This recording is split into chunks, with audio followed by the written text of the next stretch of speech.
Bonjour ljudi! Danas ću vam reći o 5 grešaka na srpskom jeziku koje sam naučio da više ne radim. Prvi greška, mešanje jedem i jeb.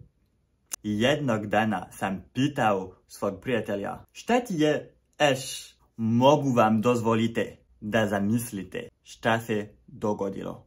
Ludi sme. Druga greška. U jednom od mojih prvih videa pomislio sam da oranž boja je oranžasta. Mnogi od vas me isprave i kažu mi da je to bilo naranđasta. Sada se sjećam.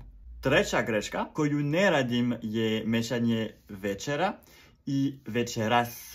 Jedno slovo slemenja. Četvrti greška. Valjda nije tako velika, ali pre sam pisao ajde sa h, sada je pišem bez. Šta mislite o tome? Sa h ili ne? Peti greška i posljednja. Pre sam dodavao slovo š. Kada sam govorio, izvini.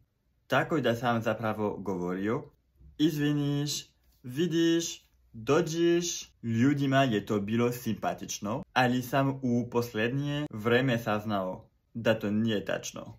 Greška, to je to.